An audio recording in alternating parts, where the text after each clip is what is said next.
The village of Okuta had always thrived under the steady rhythm of the seasons, its people bound to the land through toil, tradition, and the silent agreement that order must be maintained at all costs. But something had changed. The cows, once fat and full of milk, now stood gaunt and listless in their pens, their udders dry as the cracked earth beneath them. The crops, green and promising only days before, had blackened overnight, their shriveled remains a grim warning of hunger to come. Even the air itself seemed to hold a weight, a thickness that pressed against the villagers' chests as they moved through their daily tasks. And then there were the shadows, shadows that did not belong to anything living, that flickered and stretched unnaturally against the walls of the huts, shifting even when no fire burned nearby. At first, the people searched for logical explanations. Perhaps the dry spell had been longer than they realized, the cows sick from some unseen ailment. Perhaps the soil had grown tired, the land asking for rest. But the whispers came swiftly, as they always did in times of fear. And the whispers had a name, Nyah. The old woman had lived on the outskirts of the village for as long as anyone could remember, alone in her small, crumbling hut, her presence as much a part of the land as the trees and rivers. Some claimed she had once been a healer, that she had known the ways of plants and spirits alike. Others swore she had always been different, a woman who spoke in hushed tones to unseen forces, who walked the village paths when others slept, leaving only the faint scent of burning herbs in her wake. It was said that the elders had warned their children long ago, stay away from the forest's edge, do not wander too close to Nyah's home, and above all, never meet her gaze. For those who had, they claimed, swore her eyes held something unnatural, something otherworldly. A dull, golden glow that flickered like the last embers of a dying fire. Most dismissed it as superstition, until now. Now, with the land itself turning against them, with hunger clawing at their bellies and fear tightening its grip on their hearts, the villagers needed a reason. They needed someone to blame. The elders called a meeting, their faces grim as they sat in the center of the village square. The people gathered around them, their voices urgent, desperate. Fear twisted their judgment like the curling smoke from their dwindling fires. They spoke of Nyah's strange ways, of the barren fields and the dying livestock. They spoke of the whispers that had surrounded her for years, the uneasy feeling in their chests whenever she passed by. And then, as if fate itself wished to confirm their suspicions, a cry came from one of the huts. A child lay feverish, his body slick with sweat, his lips moving in delirium. And from his cracked lips came a name. Nyah. The word passed through the gathered crowd like a ripple in still water, a collective shudder rolling over the people. It was a sign, they said. A final proof. There could be no other explanation. By the time the decision was made, no one doubted it. Nyah must burn. The sun hung low in the sky, bleeding shades of orange and red across the horizon as the villagers moved toward the forest's edge. Their footsteps were heavy with purpose, their hands gripping torches and sticks, their faces set in grim determination. No one spoke. There was no need for words. The decision had been made, and now, it was only a matter of carrying it out. Nyah sat outside her small hut, her frail body hunched over a clay bowl of crushed herbs. She had heard the whispers. She had seen the way the villagers averted their eyes in the market, how they clutched their charms and muttered prayers when she passed. She had felt the shift in the air, thick with fear and distrust. But even she had not expected them to come for her like this. The first hand that grabbed her wrist was rough, calloused from years of labor. Another followed, seizing her other arm, yanking her up with a force that made her bones ache. The bowl tumbled from her lap, the crushed leaves scattering onto the dirt. "Please," she rasped, her voice dry, cracked with age. "You do not understand." But her words were drowned out by the jeering shouts of the crowd. Hands dragged her forward, her feet barely touching the ground as they pulled her through the village. Women and children watched from the doorways of their huts, some with expressions of anger, others with hesitation. But no one stepped forward to stop it. No one spoke for her. The wooden stake stood tall in the center of the village square, its rough surface darkened with years of soot. It had been used before, though not for something like this. Nyah's breath quickened as they bound her hands behind her, tightening the ropes until they bit into her skin. She struggled, but her body was weak, brittle from age and isolation. She could do nothing as they stacked dry wood at her feet, layer upon layer, until she stood atop a mound of kindling.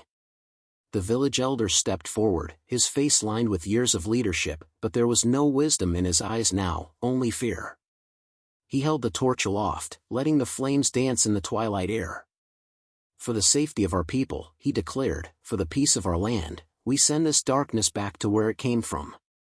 The fire touched the wood, and the flames erupted, licking hungrily at the dry branches. Nyah's screams cut through the night, raw and desperate, but no one moved to save her. Then something changed. The cries that rose from her lips twisted, stretched, became something unnatural. Her voice deepened, layered upon itself, echoing as though 1,000 voices spoke from one throat. The flames danced higher, but instead of consuming her, they seemed to pulse, shifting in unnatural patterns. Some villagers swore they saw faces forming in the smoke, distorted, grotesque, leering as they flickered in and out of sight. Others claimed they heard laughter beneath the crackling fire, low and guttural, as if something unseen watched from beyond the veil of reality. The fire burned long into the night, the heat pushing the villagers back, their faces slick with sweat. And when, at last, the flames died down, leaving only glowing embers and curling tendrils of smoke, they expected to see the charred remains of a witch. But there was nothing. No body. No bones. Only ashes. The village of Folktale lay still beneath the heavy weight of night. The fire that had consumed Nyah had long since died, but the scent of burnt wood and something less natural still clung to the air, weaving through the narrow paths between the huts like an unseen specter. No one spoke of what had happened. No one dared. They had done what was necessary, what was right, hadn't they? And yet, as darkness swallowed the land, unease crept into every heart, curling in the corners of the huts where the light from dying lamps could not reach. Even the animals seemed restless. The goats bleated softly in their pens, shifting uneasily, while the dogs, usually quick to bark at the rustling of leaves, cowered in silence. The night was too quiet.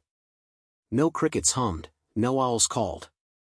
It was as if the world itself held its breath. Then, just as the hour reached its peak, when the moon sat high and bloated above the land, the earth beneath the village gave a single, shuddering tremor. It was not enough to topple anything, not enough to be called a quake, but it was felt by all.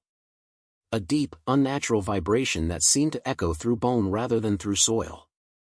A wind followed, cold and serpentine, winding its way through the village, slipping through cracks in the walls, brushing against skin with fingers that did not belong to the living. Children stirred in their sleep, whimpering, turning their faces away from something unseen. And then, from the village square, where the remains of Nyah's pyre lay in a mound of blackened ash, a glow began to pulse. It was faint at first, like the last embers of a dying fire, but it grew, shifting between shades of deep orange and sickly green, casting flickering shadows that danced like restless spirits. The light did not behave as fire should, it did not spread, did not flicker with warmth, only with an unnatural, pulsing rhythm, like a heartbeat buried beneath the ground. A sound followed. Low at first, like a distant moan carried on the wind, but as the moment stretched, it grew. It was not a single voice, nor did it belong to anything human. It was layered, echoing, seeping into the walls of the huts, pressing against ears and burrowing into minds like the whisper of something ancient and restless. The villagers stirred. One by one, they woke, drawn not by will but by something deeper, something they did not understand. Feet moved without thinking, hands trembled as they reached for the latches of their doors. Some resisted at first, gripping their blankets, trying to ignore the eerie pull, but their resolve crumbled as the sound grew louder, as the glow spread, as the cold pressed deeper into their very bones. Slowly, hesitantly, the people of Folktale emerged from their huts, blinking against the strange light, their breath forming wisps in the unnaturally chilled air. No one spoke. They only moved forward, drawn like moths to an unfamiliar flame, their bare feet soundless against the packed earth. And then, as the last of them stepped into the village square, the ashes shifted. It was subtle, almost imperceptible. A single breath of movement. Then another. And another. From the heart of the ashes, a shape began to form. It did not rise all at once, nor did it move as flesh and bone should. Instead, it wavered, shifting like mist caught in a phantom wind, like smoke given purpose. The villagers stood rooted where they were, their breath stolen by the sight unfolding before them. The figure that emerged was Nyah. Or something that wore her form. Her body was there, but it was not whole. It flickered, stretched, dissolved at the edges before reforming again, as though existence itself could not decide whether to hold her or let her go. She was neither fully solid nor fully air, a thing caught between realms. Her tattered garments drifted around her, untouched by any breeze, and her face was the same, yet wrong. Her eyes, once old and weary, now burned with the same fire that had consumed her body. Not red, nor gold, but something deeper, something alive, twisting with embers that did not die. The villagers did not move. Could not move. Their bodies refused to obey, locked in place by something stronger than fear. A great and terrible stillness swallowed them, as if the night itself held them in place, forcing them to witness what had been reborn from the ashes. Nyah raised a hand. The fingers, thin and gnarled in life, were now wreathed in something unnatural, something that flickered and pulsed with dark, shifting light. Not a single soul dared to breathe. Then she spoke. Her voice did not belong to her alone. It came from everywhere and nowhere at once, an eerie symphony of layered echoes, as though countless others spoke through her. The ground beneath the villagers trembled with the weight of her words, her voice slipping between octaves, low and guttural one moment, high and whispering the next. "You have done this," she said, her burning eyes sweeping over the people who had condemned her. "You have set fire to what you did not understand." No one answered. "You thought you were cleansing your land, purging your fears in the flames." Her head tilted, the motion slow, unnatural. But fire is never just fire. It does not take without giving something in return. Somewhere in the crowd, a child whimpered. A man clutched his wife's arm, his fingers pressing hard enough to bruise. Nyah's form wavered again, distorting, unraveling into wisps of shadow before reforming. "You feared me." Her voice was almost soft now, almost sad. "You thought I was the source of your misfortune. But you were blind." She lifted her hand higher, and as she did, the flames in her eyes flared. The villagers flinched, expecting retribution, expecting pain, expecting the fire to leap from her fingers and consume them as they had consumed her. But no fire came. No vengeance burned from her ghostly form.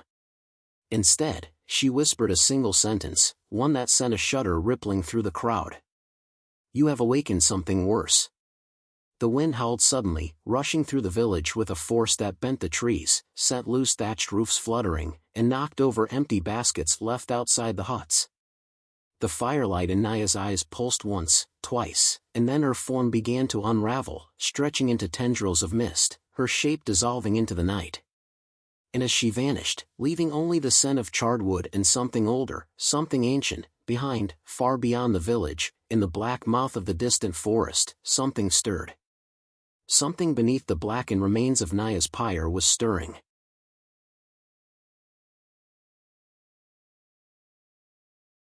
A low rumble spread through the village square, shaking the earth beneath the villagers' feet. It was not a simple tremor, not the restless shifting of soil after rain. It was deeper, alive, like the ground itself was breathing, exhaling something that had been trapped beneath its surface for far too long. Then came the first crack. A jagged, splintering sound as the dirt split apart at the very center of the square, where Nyah had burned.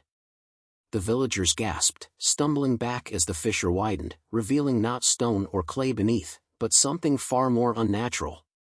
Twisting, gnarled roots burst forth, thick and pulsing as though fed by a heartbeat buried deep within the earth. They coiled like serpents, their bark blackened and wet with something that gleamed in the moonlight. They slithered over the ground, spreading, searching, hungering. And as they stretched, a whisper, no, 1,000 whispers, rose from the chasm, curling into the air like smoke. Then, from the edges of the village, the shadows began to move again. Where once they had been formless, lurking at the corners of sight, they now took shape, stepping forward as figures of twisted darkness. They had no eyes, no mouths, only hollow faces stretched too long, bodies that flickered in and out of substance as though they belonged to a world just beyond this one. They did not move like men, nor like beasts, but like something caught between. The air thickened, pressing against the villagers like an invisible weight, making it hard to breathe, hard to think. Every sound felt muffled, every breath labored. The torches that some still held flickered wildly, the flames struggling against an unseen force. Then the land responded. The withered fields beyond the huts, long stripped of their life, twisted as new growth erupted. But it was not the golden stalks of millet, nor the green vines of cassava. What sprouted was black and gnarled, thorn tendrils stretching toward the skylight grasping hands. The vines coiled around fences, slithered up the walls of huts, their tips dripping with something thick and dark. In the crowd, the village healer clutched his staff, his breath shallow. He had been old when Nyah was still young. He had known the old ways, the stories of spirits that protected and spirits that destroyed. And now, as he stared at the pulsing roots, at the shadows with empty faces, at the cursed life springing from poisoned earth, he realized the terrible truth. Nyah had not been a witch. She had been a guardian. Her presence, her whispered words to the trees, the way she moved unseen through the village, none of it had been evil. She had been a seal, a barrier between this world and something that had long been buried beneath it. And they had burned her. They had destroyed the one thing holding back the darkness. Terror gripped the healer's chest as he turned to the elders, his voice hoarse with dread. "We have undone the balance," he whispered. "We have let it in." The ground trembled again, a deeper, more violent quake this time.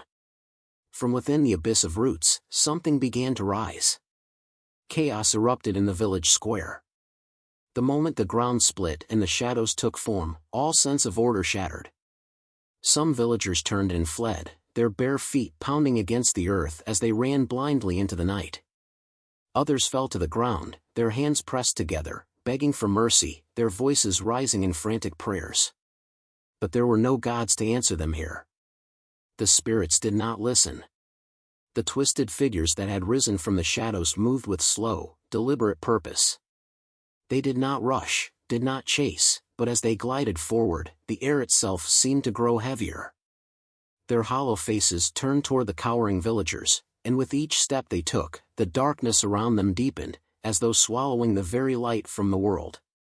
The village chief, a man who had once stood tall, unshaken in his decisions, now trembled where he knelt. His breath came in ragged gasps, his hands pressed to his chest as though he could hold in the fear threatening to break him apart. But it was not fear alone that gripped him, it was something worse. His shadow, long and dark beneath the eerie glow of the spirit fire, began to move. Not in the way a shadow should, not in response to his own trembling form, but of its own will. It stretched unnaturally, its edges writhing like fingers grasping at something unseen. Then, slowly, it pulled away from him, detaching itself from the earth, rising like a wraith. The chief gasped, scrambling back, but his own darkness followed, curling toward him, wrapping around his limbs.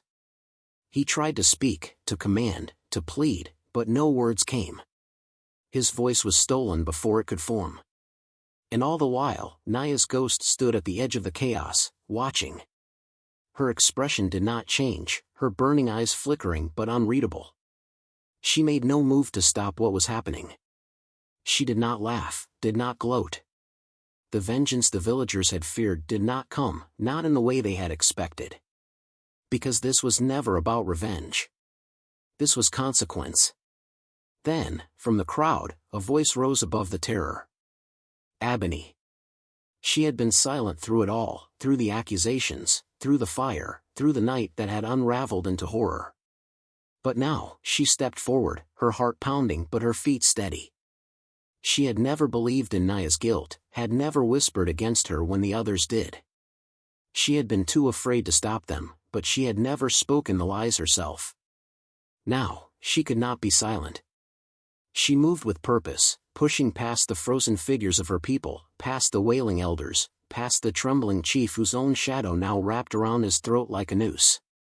She stepped into the heart of the village square, where the cursed roots pulsed with dark life, where the spirits loomed, waiting. She turned to Nyah's ghost, her hands open, her voice steady despite the weight of the moment. "We were wrong." A hush fell. Even the shadows seemed to pause. Ebony swallowed but did not lower her gaze. "We cannot undo what was done. We cannot bring you back." Her throat tightened. "But tell me, can we fix what we have broken?" Nyah's form flickered. The fire in her eyes flared, then dimmed. She tilted her head, watching Ebony with something that might have been curiosity. "You offer words," Nyah murmured, her voice layered and distant. "Words are wind." Ebony inhaled sharply. Then, before doubt could steal her courage, she took another step forward. "Then take more than words," she said. Her hands clenched at her sides. "Take me." A murmur rippled through the villagers. Someone gasped. Someone else sobbed. But Ebony did not waver. "If the darkness must be contained, let me hold it," she said. "If a vessel is needed, I will be that vessel." For the first time, Nyah's ghost moved. She stepped forward, her shape flickering, her burning eyes locked onto Ebony's. And she smiled. "You said." The air grew thick with whispers, voices slithering through the night like curling smoke. They did not come from Nyah alone but from the shadows, from the trees, from the twisted roots that pulsed beneath the village square. The spirits spoke in a language that had no words, only meaning, a meaning that settled like ice in the bones of those who listened. Nyah tilted her head, her burning gaze never leaving Ebony. The whispers coiled around her, questioning, considering. The spirits would not be denied so easily. A sacrifice had been made when Nyah was burned. Balance had been disturbed. And now, to restore it, something must be given in return. "A willing soul," Nyah murmured, her voice echoing. "One without fear. One without greed." Ebony did not flinch. The village, however, erupted into protest. "No! She is just a girl," someone shouted. "There must be another way," cried another. Even the elders, those who had condemned Nyah so easily, shook their heads in horror. The chief, still bound by his own shifting shadow, choked out, "We cannot, there must be another way." But Nyah's gaze did not shift. The spirits had spoken. The price had been set. Ebony took a deep breath.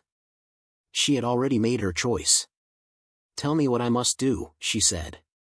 Nyah studied her, the flames in her ghostly eyes flickering. Then, slowly, she lifted her hand and pointed to the sky. The moon, once silver and cold, had deepened to a rich crimson, bathing the village in its eerie glow. It hung heavy above them, swollen with something unnatural. The blood moon had risen. "The seal can be reforged," Nyah said. "But it must be done now, beneath the red eye of the sky. The gate stands open, and it will not wait." Ebony nodded. The villagers wept as they prepared the ritual, their protests growing quieter, then fading to silence as the weight of what was happening settled over them. The same hands that had tied Nyah to the stake now worked to draw sacred symbols in the dirt. The same lips that had cursed her now whispered desperate prayers. But it was too late for regret. Ebony stepped into the center of the village square, standing where Nyah had burned. The scorched earth was warm beneath her feet, pulsing faintly with the remnants of power. Nyah raised her arms, and the spirits howled. The ground trembled. The blackened roots writhed, resisting the call. The shadow figures screeched, their hollow faces stretching as if they were being pulled backward, dragged toward the abyss. The air roared with unseen forces, swirling in a vortex of fire and darkness. Ebony closed her eyes. The fire leapt from Nyah's ghost, twisting through the air like a living thing, coiling around Ebony's body. It did not burn. It did not scorch. It wrapped around her, sinking into her skin, filling her veins with light. Her body arched, her breath caught in her throat. The glow spread through her, bursting from her fingertips, from her eyes, from her mouth as she gasped. The spirits shrieked. The roots recoiled. The shadows twisted, clawing at the air as they were dragged back into the abyss beneath the earth. Ebony trembled. The fire inside her flared once, twice, until, at last, with one final pulse, it sank deep within her, locking the darkness away. The earth stilled. The wind quieted. The whispers faded. And then Ebony collapsed. The villagers rushed forward, gathering around her motionless body. Someone sobbed her name. Someone else shook her shoulders. But after a long, terrible moment, she breathed. Shallow. Slow. But alive. The village was spared. The darkness was sealed once more. But Ebony was forever changed. Dawn broke over Okuta, but it was not the same dawn the villagers had known before. The light was softer, the air lighter, yet silence hung thick over the land. No birds sang. No voices called out in greeting. The village stood still, trapped between the horror of the past night and the uncertain morning ahead. The blackened vines that had coiled like hungry snakes had begun to wither, curling back into the earth as if retreating from the world. The scorched ground where Nyah had burned no longer pulsed with dark energy. The wind, once thick with whispers, had quieted, carrying only the scent of damp earth and smoke. It was over. But at what cost? Ebony lay in the center of it all, her body still as the first golden rays of morning touched her face. Around her, the villagers stood in hesitant circles, watching, waiting. No one dared speak. No one dared move. Even the chief, humbled and hollow-eyed, stood with his head bowed, his lips pressed into a thin line of shame and grief. Then, she stirred. A gasp rippled through the crowd as Ebony's fingers twitched, her chest rising in a slow, shallow breath.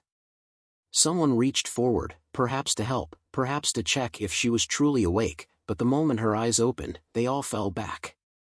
The embers still burned. Not with flames, not like the roaring fire that had consumed Nyah, but with something softer, deeper. Her gaze glowed faintly, smoldering with the same eternal flicker that had once belonged to the woman they had condemned. Ebony blinked, her breath steadying, but she did not speak. She did not cry out. She did not question what had happened. She simply understood. Slowly, she sat up, pressing her palms against the cool earth, feeling the last echoes of the power that had passed through her. The darkness was sealed again. The spirits were at rest. But something within her had shifted, something that could not be undone. She was not the same girl who had stepped forward the night before. The villagers must have known it, too, because when she rose to her feet, no one moved to stop her. They only watched, silent, fearful, reverent. Ebony did not look back. Her feet carried her past the village square, past the huts, past the boundary where the land met the trees. The forest loomed ahead, deep and endless, its shadows stretching long in the morning light. It should have felt foreboding, should have felt like a barrier. But to Ebony, it felt like something else. A calling. Without hesitation, she stepped into the trees, the leaves whispering as they closed behind her. And she was gone. The village did not follow. They could not. For they knew, without needing to say it aloud, that Ebony no longer belonged to them. She had given herself to something greater, something older than their fears and their fires. She had taken Nyah's place, not as a victim, not as a witch, but as something beyond them all. A guardian. And so, Okuta moved forward. Life returned in slow, cautious steps. The fields grew again, the cattle gave milk, the shadows stayed where they belonged. But the people never forgot. They never burned again. And when the wind howled through the trees at night, when the fire crackled in strange patterns, when a whisper of something unseen brushed past their doors, they did not dare to question it. For they knew, at the edge of the forest, in the places where the light dimmed and the earth hummed with old magic, Ebony watched. And she waited.